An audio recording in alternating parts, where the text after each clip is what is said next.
En 1405, moins d'un siècle avant la découverte de l'Amérique, l'une des flottes les plus impressionnantes de l'histoire quitte son port d'attache. Elle est dirigée par Tsang-He, grand eunuque auprès du trône du dragon.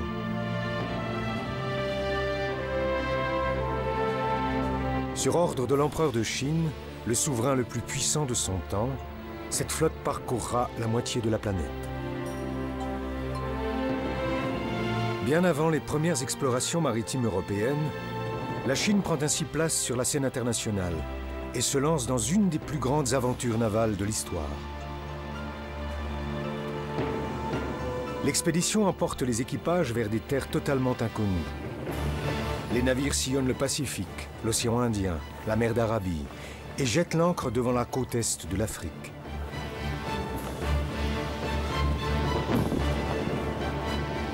Quelles sont les épreuves qui attendent les équipages? Quelle est la taille des navires de la flotte impériale? Comment manœuvre-t-on ces géants des mers? Et quelle est la mission de l'armada chinoise?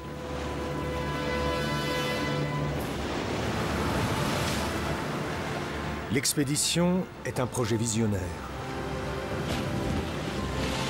Elle donne lieu à un voyage riche en découvertes et en enseignements, mais également plein de surprises.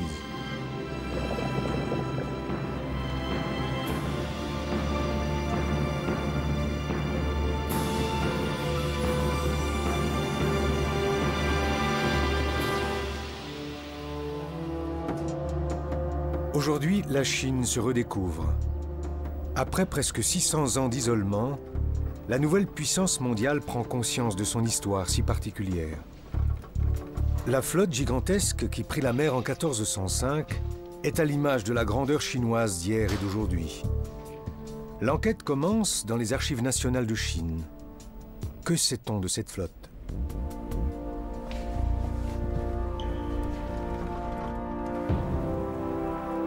La marine chinoise détenait la suprématie sur les mers bien avant que les Européens ne découvrent et ne conquièrent de nouveaux continents.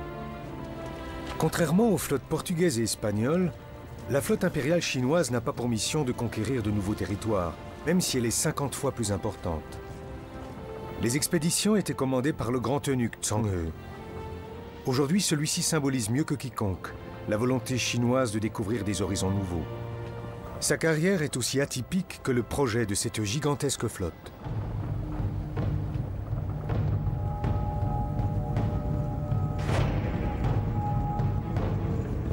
Enfant, il partage le destin de nombreux garçons de son époque. Il naît dans la province de Yunnan où la guerre fait rage.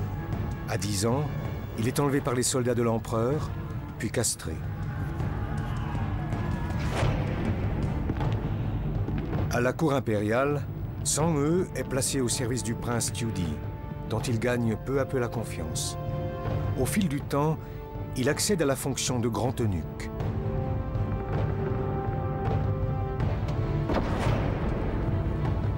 Son maître a de grands projets. En 1402, le prince Qiudi se rebelle contre le titulaire légitime du trône. À Nankin, siège de l'empereur, la guerre civile éclate.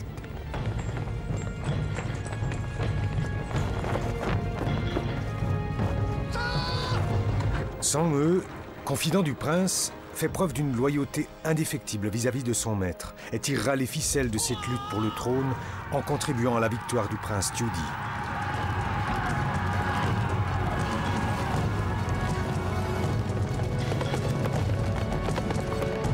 Le palais impérial de Nankin n'échappe que de justesse à sa destruction complète.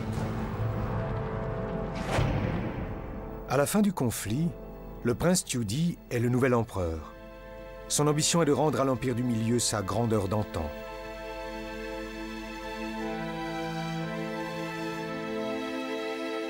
Qiudi prend le nom de Yongle, joie durable. Avant toute chose, Yongle doit légitimer son pouvoir. Des projets colossaux voient le jour. Ils ont pour but de souligner l'autorité du nouvel empereur de Chine. Le règne de Qiudi verra ainsi l'achèvement de la Grande Muraille, destinée à protéger l'Empire d'une invasion des Mongols par le nord. Il transfère la capitale à Pékin, où il fera ériger un palais immense, la cité interdite. Puis l'empereur ordonne de réunir et de consigner l'intégralité des savoirs de l'Empire du Milieu. Des milliers d'érudits travaillent à la rédaction d'une encyclopédie de 11 000 volumes. Mais Yongle veut également enrichir les connaissances existantes. Pour ce faire, il lance un projet unique dans l'histoire de la Chine. Sous le commandement de son talentueux confident Chang'e, il ordonne en 1403 la construction d'une flotte puissante.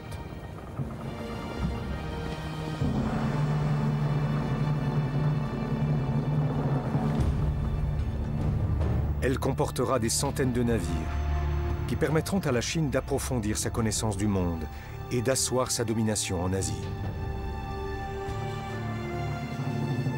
Pendant plusieurs siècles, les chercheurs se sont demandé comment la construction d'une armada aussi considérable avait pu être menée à bien. En 2003, soit exactement 600 ans après la construction de la flotte, des archéologues découvrent quelques premiers éléments de réponse. En bordure de la ville de Longyan, non loin de Nankin, se trouvent plusieurs grands bassins laissés à l'abandon. Jusqu'alors, l'usage et l'origine de ces bassins étaient totalement inconnus. Mais après en avoir fait pomper l'eau, les archéologues font une découverte surprenante. Ils trouvent les restes de 34 structures en bois de forme carrée, réparties sur tous les bassins. À quoi pouvaient servir ces épieux de bois ?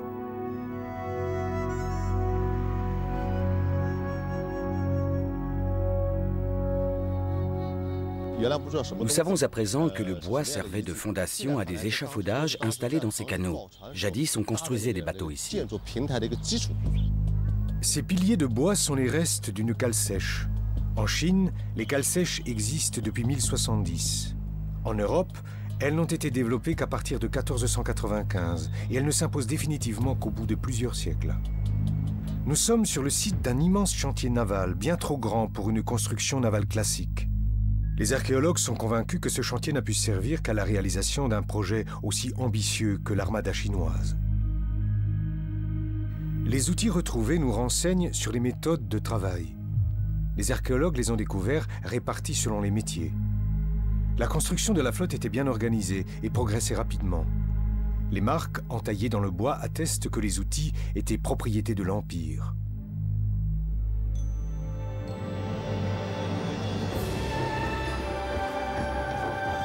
Il y a 6 siècles de cela, ce site a été le chantier le plus important de l'Empire du Milieu, avec celui de la Grande Muraille. Les artisans arrivent de toutes les provinces. Plus de 20 000 experts sont à l'œuvre pour faire avancer la construction de la flotte. Chang'e dispose de tout le savoir-faire scientifique et technique de son époque. Mais le temps presse. Il s'est engagé à livrer les 60 premières jonques en seulement 2 ans.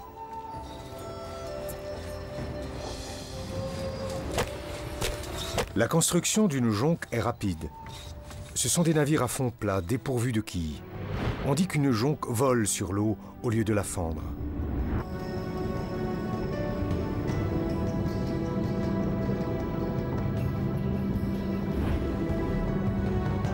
Certaines sources évoquent des jonques immenses, de plus de 120 mètres de long.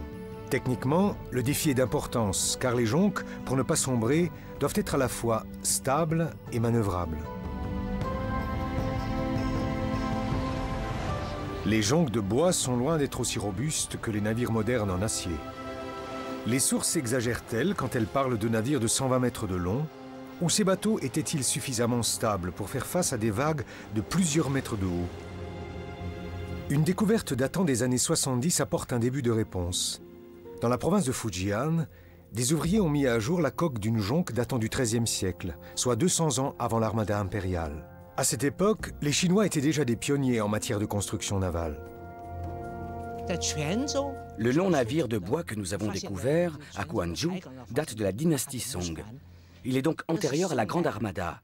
C'est un navire assez petit mais parfaitement viable pour la navigation en haute mer.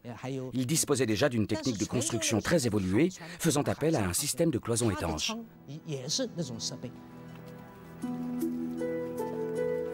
Ces cloisons divisent le navire en compartiments étanches, ce qui, sur les coques à fond plat, est un gage de stabilité.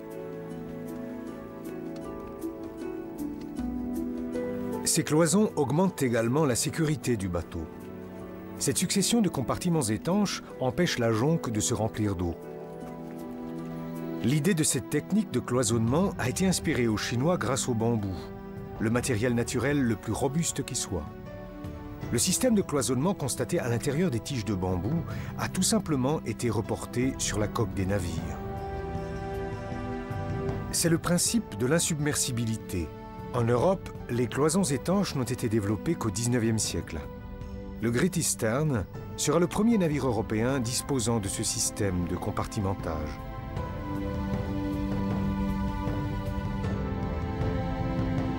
Les bateaux chinois avaient 500 ans d'avance sur nous, déclarera Jean Maillard de la Varande, un érudit français au début du XXe siècle.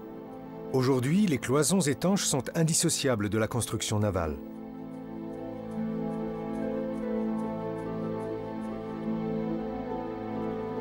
En Chine, à l'époque du chantier de la flotte impériale, cette méthode est le fondement de la construction navale. Le bois est acheminé de toutes les régions du pays. Pour un seul navire, des forêts entières sont rasées. Mais quelle était la taille réelle de ces bateaux? Selon les sources, certains bâtiments, notamment les bateaux trésors, auraient dépassé les 120 mètres de long et auraient compté 9 mâts. Cela ferait de ces jonques les plus grands navires de bois connus à ce jour. Les archéologues fouillent les cales sèches de Longyan dans l'espoir de retrouver des vestiges de la flotte impériale. Et la taille des navires n'est pas la seule chose qui les intéresse.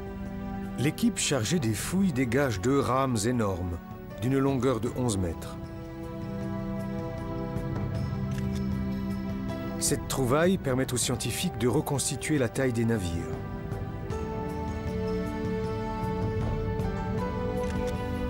Les bateaux trésors mesuraient effectivement plus de 120 mètres sur 50.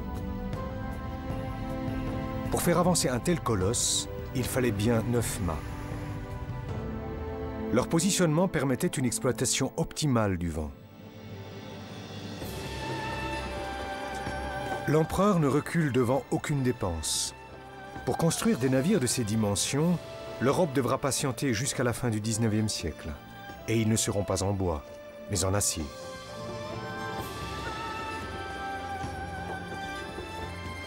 Mais la mission de Qiang He ne se limite pas à la construction des grands bateaux trésors. Il doit également équiper sa flotte de plusieurs types de jonques, de différentes tailles, et dévolus à des usages divers. Au bout de 2 ans, 60 bateaux sont prêts, mais ce n'est qu'un début. Au final, l'armada comptera plus de 300 jonques. Une fois achevés, les navires sont mis à l'eau.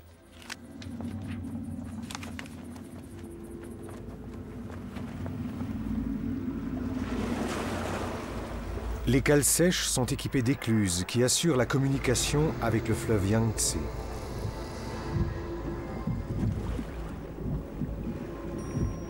Grâce à leur fond plat, les navires peuvent à la fois naviguer sur le fleuve et rejoindre la mer.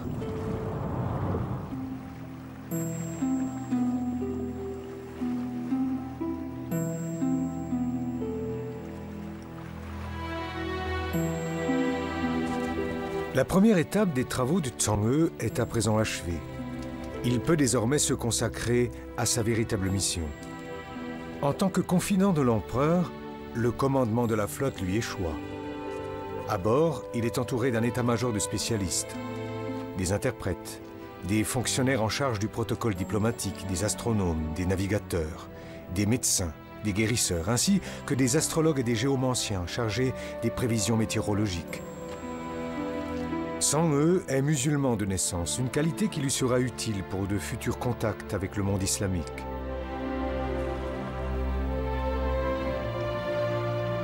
La flotte impériale se rassemble dans le port de Taiping. 60 navires sont prêts à aller explorer les mers du globe. Au cours de sa carrière, Qiang He effectuera 7 voyages.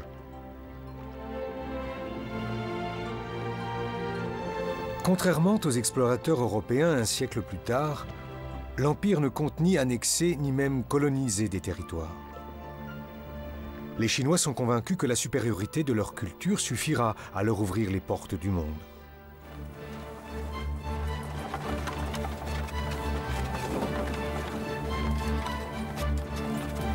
À l'automne 1405, les ancres sont levées. Chacune pèse un quart de tonne.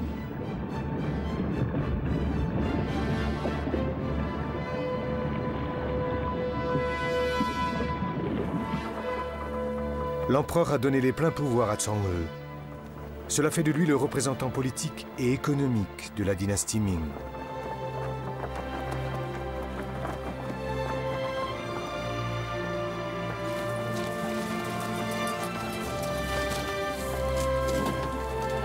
Chaque navire est dirigé par un commandant, lui-même subordonné à un sous-amiral. En mer, la flotte impériale est organisée en petites flottilles pour faciliter sa mobilité.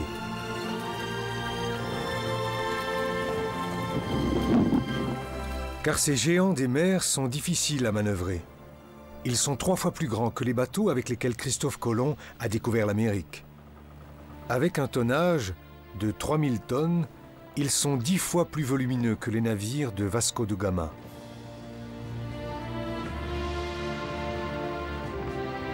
Comment dirigeait-on ces jonques? Avant le voyage, tout le savoir géographique sur les voies maritimes a été rassemblé.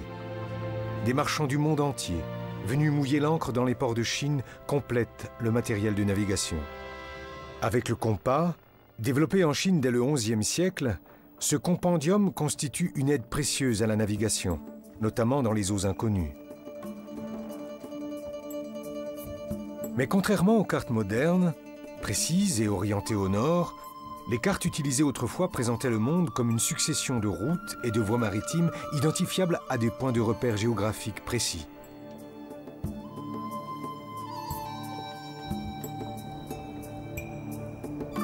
Des détails marquants du paysage constituent des balises naturelles selon lesquelles le navigateur peut orienter son cap, comme par exemple l'île chinoise des 5 Tigres. Si l'on superpose une carte moderne avec une ancienne, on se rend compte que les points cardinaux ne jouaient aucun rôle.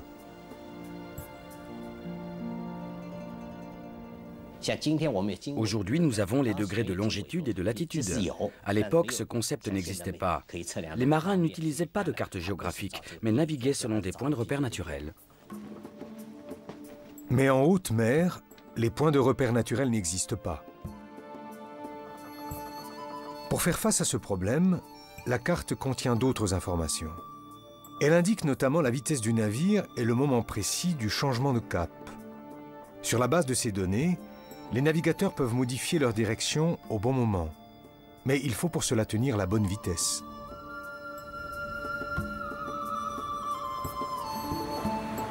Pour mesurer leur vitesse, les marins chinois utilisent un système très proche de celui de la mesure en nœuds marins. Depuis la proue du navire, un marin lance un morceau de bois par-dessus bord. L'homme se dirige alors en direction de la poupe. Si le morceau de bois reste à la hauteur du marin qui se déplace selon un rythme bien déterminé, cela indique que la vitesse est de 4,8, le rythme de croisière de la flotte. La flotte impériale fait une première escale dans le sud-est asiatique. Les Chinois veulent sécuriser le détroit de Malacca, qui est la porte vers l'Occident.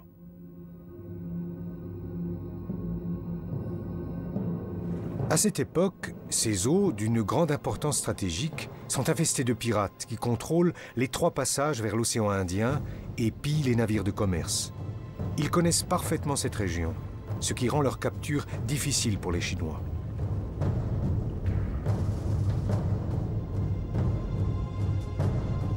L'artillerie de la flotte est bien équipée pour des opérations de ce genre. Pour le combat en mer, les Chinois utilisent des charges explosives légères qui présentent l'avantage d'offrir une plus longue portée que les projectiles lourds.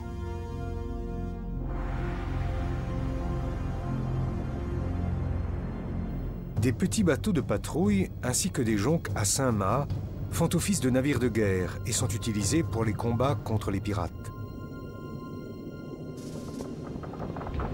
Dans un premier temps, Chen Sui, le chef des pirates, fait semblant de vouloir se livrer. Mais Chang'e, averti à temps du piège, peut réagir. La bataille navale s'engage.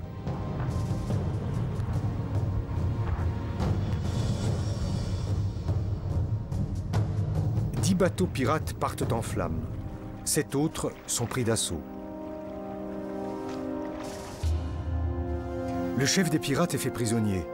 Un document témoigne de sa mort. Dans la 4e année du règne de l'empereur, Chen Sui fut emmené à Nankin. L'ordre fut donné de le décapiter en place publique. La maîtrise du détroit permet de contrôler la route d'accès à l'océan Indien. La victoire sur les pirates est une condition nécessaire à l'établissement d'une citadelle, pouvant servir de relais à la flotte dans le détroit de Malacca. Sans eux, s'assure ainsi la mainmise sur un site stratégique où il pourra se ravitailler pour ses voyages ultérieurs. Aujourd'hui encore, on retrouve les traces de la flotte de Zhang-he, dont le nom à la cour était Sanbao.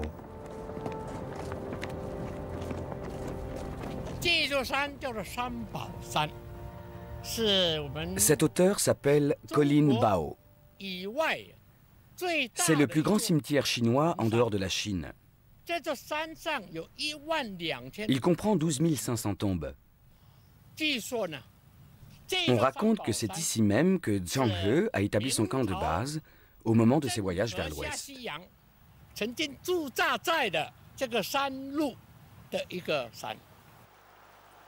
Pendant plusieurs siècles, cette partie de la Malaisie sera au centre de la zone d'influence chinoise.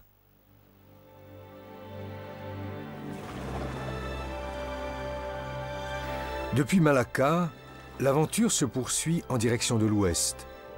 Pour la première fois de leur voyage, les marins passent plusieurs semaines sans voir la terre. Comment nourrir un tel équipage en mer? Au début du voyage, les denrées fraîches sont encore suffisantes. Mais à terme, faute de moyens de conservation, une alimentation saine est impossible.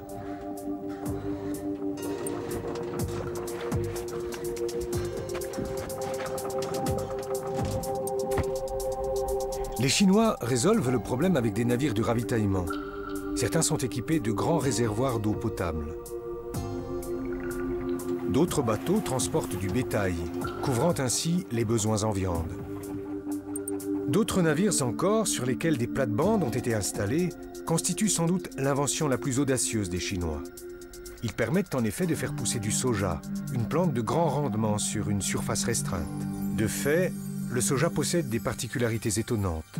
Une analyse du laboratoire de l'Université des sciences agronomiques de Chine permet d'en savoir plus. Les scientifiques y étudient les propriétés du soja. Une carence importante en vitamine C peut entraîner le scorbut. Cette maladie a longtemps été la principale cause de mortalité chez les marins. Les scientifiques vont tenter de déterminer si le soja contient suffisamment de vitamine C pour pallier une telle carence. C'est surtout la teneur en vitamines des germes de soja qui intéresse les chercheurs. Car sur les bateaux plantations, seules les jeunes pousses de soja étaient récoltées. Le résultat est éloquent. Normalement, les graines séchées de blé ou de soja ne contiennent pas de vitamine C.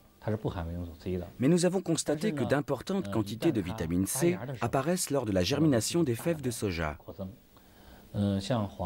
Des échantillons de 100 grammes révèlent entre 10 et 30 mg de vitamine C, une teneur que l'on ne trouve habituellement que dans le chou frais, qui en contient environ 20 mg pour 100 grammes.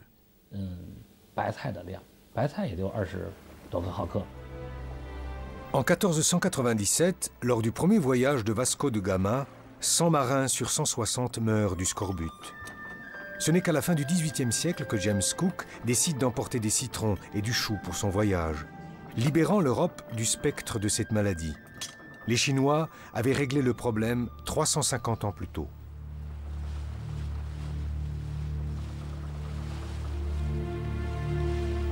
Les maladies virales, en revanche, sont inévitables. En haute mer, les conditions sanitaires sont forcément médiocres.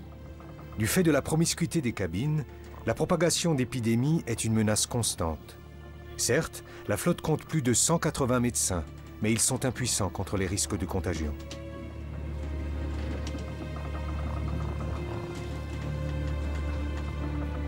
Un décret de l'amirauté impériale stipule « Les marins souffrant de maladies ne doivent en aucun cas mourir à bord. Les mourants doivent être enroulés dans des tapis et jetés à la mer. »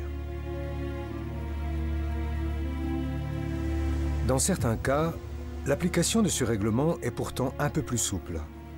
Si une maladie contagieuse n'est pas considérée comme mortelle, un espoir subsiste pour les marins concernés. Si la flotte croise non loin d'une côte, les malades sont conduits à terre, nantis de quelques provisions et abandonnés à leur sort.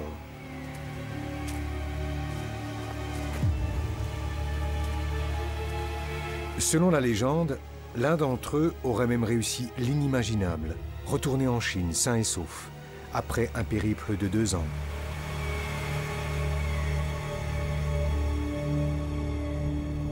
Chacune des 7 expéditions durera 2 ans. À chaque fois, la flotte emprunte les mêmes routes. Son but est toujours et encore l'océan Indien. Dans la mer d'Arabie, elle jette l'ancre dans les ports d'Ormuz et d'Aden. Son mouillage le plus méridional sera Mombasa. La Chine apparaît comme une superpuissance maritime. Dans les territoires accostés, la flotte a des missions très précises à remplir. Il s'agit avant tout d'établir des contacts et des relations politiques. Dans cette optique, les bateaux trésors servent de représentation diplomatique. Les luxueuses cabines de l'amirauté permettent en effet de donner des réceptions en l'honneur des souverains étrangers ou de leurs émissaires. Lors de ces fêtes, il est beaucoup question de commerce, de tributs à payer et de nouveaux marchés.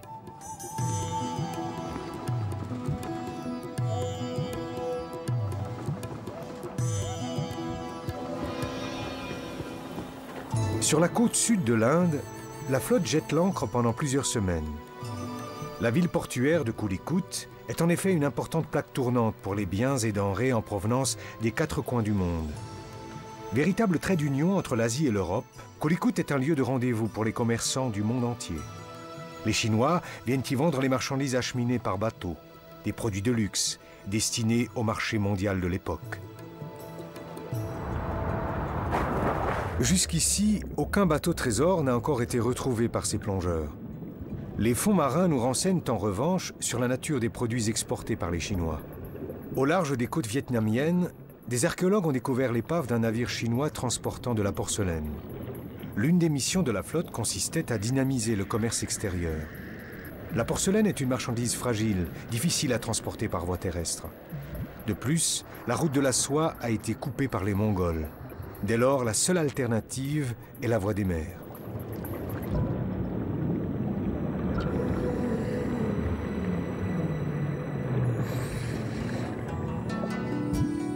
En ce temps-là, la porcelaine, l'or blanc de la Chine, fait d'ores et déjà partie des biens de commerce les plus précieux du monde.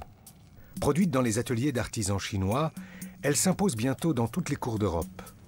Le commerce de la porcelaine est la clé qui ouvre à la Chine les portes de l'économie mondiale.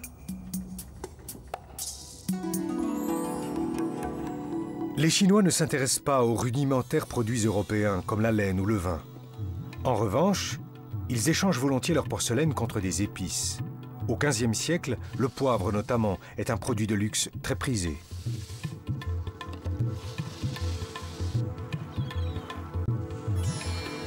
La côte des épices en Inde est un lieu que les commerçants chinois fréquentent depuis plusieurs générations.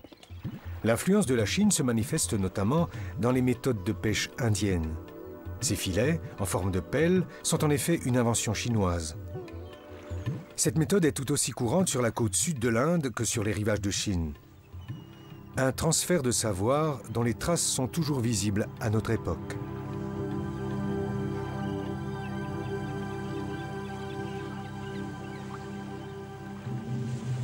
Une autre part importante de la mission de la flotte consiste à exiger le paiement de tribut de la part des souverains étrangers. Ces derniers, en s'acquittant de cette taxe, font allégeance à l'empereur de Chine. Et la dynastie Ming entend bien faire reconnaître sa suprématie par tous les pays qu'elle visite. Bien sûr, le règlement de ces tribus ne s'effectue pas toujours de plein gré. Le roi du Sri Lanka, par exemple, s'oppose au versement exigé par l'empereur chinois. Par conséquent, Tsang-He utilise régulièrement des moyens qui n'ont rien de pacifique. Il n'hésite pas à imposer l'autorité de l'empereur par la force des armes.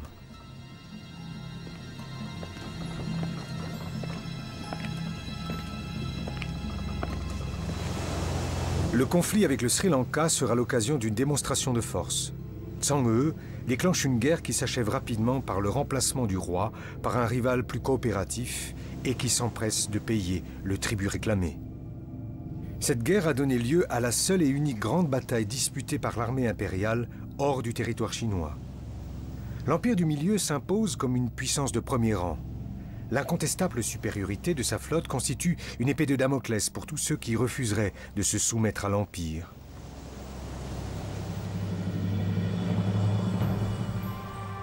La plupart du temps, la Chine se contente d'ailleurs de hausser le ton.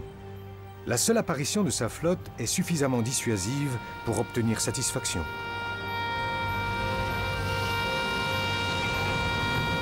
Comment Tsang He dirige-t-il une telle flotte de manière cohérente? Signal!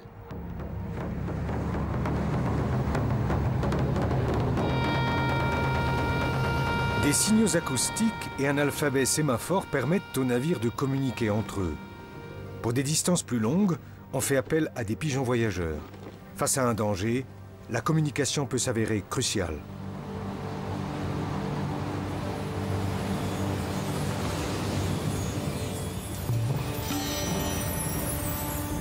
L'ouest de l'océan Indien est connu pour la soudaineté de ses tempêtes. Souvent, elles prennent les équipages au dépourvu.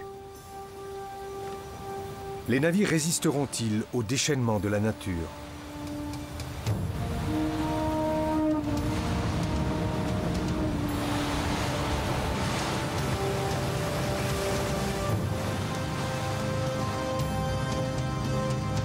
L'équipage doit réagir rapidement. Attention! Danger droit devant!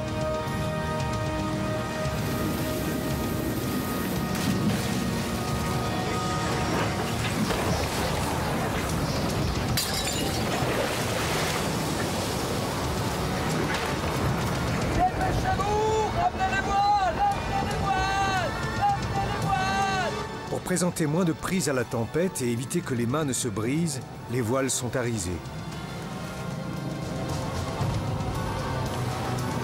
Mais si le typhon s'intensifie, ces mesures ne suffiront pas à éviter que le bateau chavire.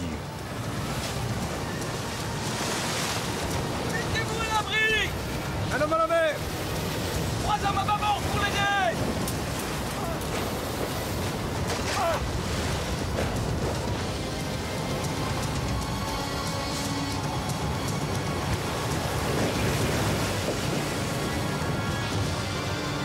Finalement, les navires résistent à la tempête.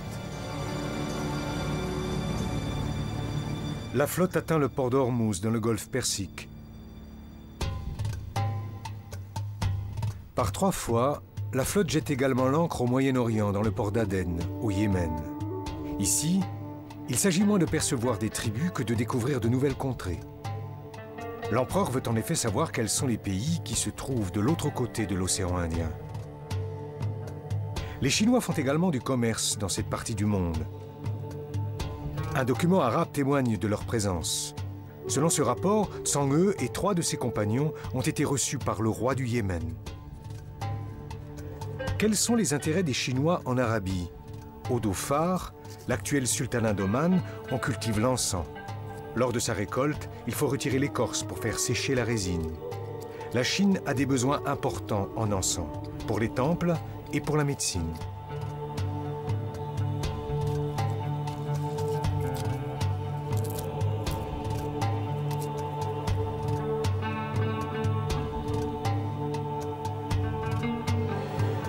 Aujourd'hui encore, l'encens est un élément fondamental de la médecine traditionnelle chinoise, notamment pour ses propriétés anti-infectieuses.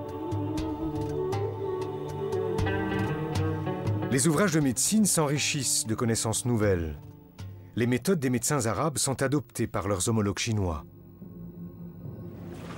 À bord, la précieuse résine est également un élément indispensable. Un gardien de l'encens veille jour et nuit pour éviter que les bâtonnets d'encens ne s'éteignent. Il se consume régulièrement, permettant de diviser la journée en 10 tours de garde. La nuit, les marins naviguent d'après la position des étoiles.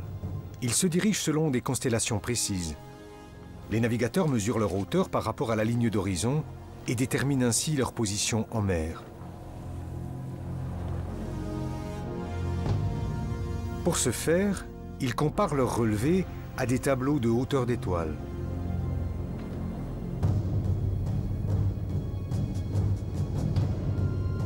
À chaque voyage de retour, la flotte est chargée de biens précieux du monde entier. Certains bateaux sont dévolus au transport des chevaux, dont l'armée chinoise a besoin pour ses élevages. Les vigoureux pur-sang arabes sont particulièrement prisés. Ils sont destinés à la défense de la frontière nord de la Chine, notamment pour contrer les chevaux très vifs utilisés par les cavaliers mongols. La mission de la flotte est un succès. Chaque expédition apporte de nouveaux contacts commerciaux et de nouvelles denrées. Au fil de ces voyages, Tsang-He dote l'Empire du Milieu d'un réseau international d'échanges et de relations exceptionnel. Il ne poursuit aucun but missionnaire. Pour Tsang-He et ses contemporains, la foi relève de la décision personnelle de chaque individu. Il va sans dire que ses homologues européens verront la chose tout à fait différemment. Grâce aux tribus collectées, l'Empire est désormais la plus grande puissance de l'Asie du Sud-Est. À chaque retour de voyage, des émissaires étrangers arrivent à la capitale chargés de précieux cadeaux. En 1421, l'arrivée de la flotte coïncide avec l'inauguration du nouveau palais impérial. De son 5e voyage, Tsang-He ramène plus de 100 émissaires de 30 pays différents. Un véritable foisonnement de culture et d'identité. Les expéditions de la flotte ouvrent le regard de la Chine sur le monde extérieur.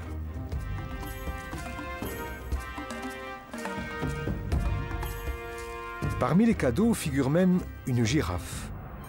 Les Chinois la prennent pour un animal fabuleux du nom de Qilin. Cet animal, disent-ils, n'apparaîtrait que lorsque le monde est en harmonie et lorsque le souverain exerce son autorité avec sagesse. Mais Yongle est loin de faire l'unanimité. Vers la fin de son règne, ses projets suscitent de nombreuses critiques. Selon la chronique, l'empereur décède à l'âge de 65 ans en 1424, 3 ans après l'inauguration de son palais. 100 jours durant, sa dépouille sera exposée dans la cité interdite. Pour Tsang-He, la mort de l'empereur est un coup dur. Il perd son principal protecteur. À la cour, une lutte de succession impitoyable s'engage. La flotte, très coûteuse, se retrouve sous le feu des critiques, tout comme l'influence des eunuques. Le changement de pouvoir qui s'annonce remet en cause le destin personnel de Tsang-He, ainsi que l'avenir de la flotte. Dans la cité interdite, un nouvel empereur du nom de Zhu Gaoshu a pris place sur le trône du dragon. Sous l'influence de quelques administrateurs conservateurs, il rompt avec la politique de son prédécesseur. Le jour même de son intronisation, il proclame l'interruption du programme de la flotte. Le nouvel empereur démet Tsang-He de ses fonctions de grand amiral de la flotte et le nomme commandant militaire de Nankin, un poste prestigieux qui témoigne de l'importance de Tsang-He à la cour. Pourtant, l'amiral déchu continue d'espérer qu'un prochain décret ordonnera une nouvelle expédition. Pendant ce temps, la flotte périclite. Sur ordre de l'empereur, les navires endommagés ne seront plus réparés. Pas question non plus d'en construire de nouveaux. Tsang-He voit l'œuvre de sa vie dépérir lentement.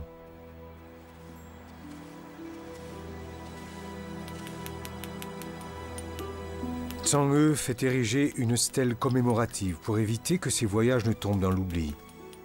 Il est conscient de la réprobation qu'il suscite à la cour et craint que les chroniques de l'État ne passent ses expéditions sous silence. Officiellement, la stèle est un hommage à Tianfei, déesse des mers. Mais pour Tsang-He, elle est surtout l'assurance d'un témoignage de ses expéditions pour la postérité.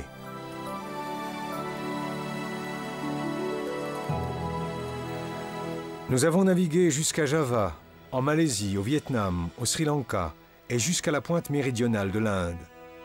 De là, nous avons fait route vers Hormuz, Aden et même Mogadiscio. Nous avons parcouru plus de 30 royaumes, petits et grands.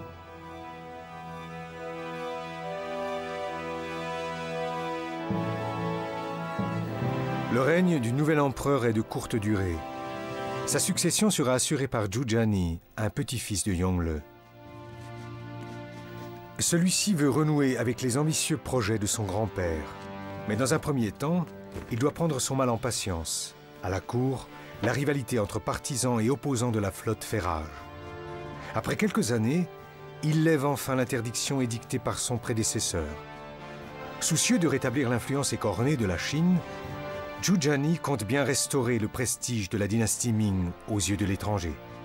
Il ordonne un 7e voyage. Avec 300 navires et 30 000 hommes d'équipage, ce sera la plus grande expédition de la flotte impériale. Le décret de 1430 ne fait aucun mystère des intentions de cette expédition. Par mon ordre, l'eunuque Tsang-he reçoit mandat d'ordonner aux pays situés au-delà de l'océan de rendre leur hommage à l'Empire céleste.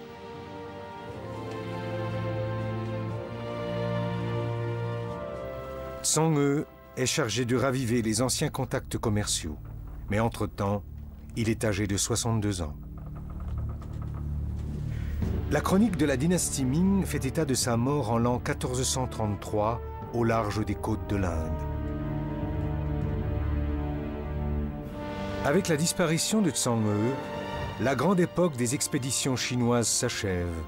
L'Empire chinois se replie sur lui-même. Ironie de l'histoire, ce retrait de la Chine des mers du globe intervient au moment précis où les Européens commencent leurs explorations maritimes. Qui sait si les Européens seraient parvenus à coloniser le monde politiquement, militairement et culturellement si la Chine avait continué à développer sa présence sur les mers du globe.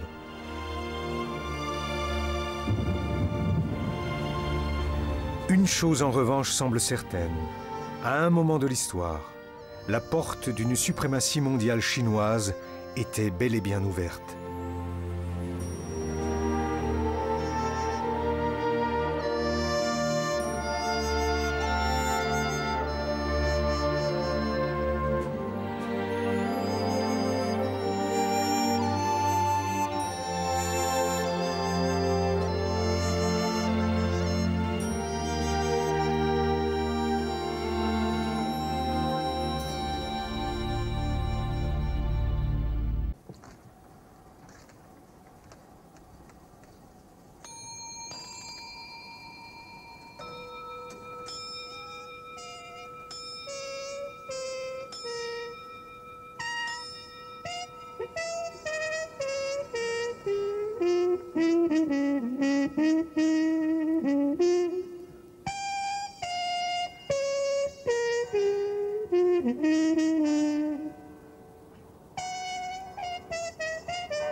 Le roi arrive. Le roi? Bonjour. Bonjour. 10 heures.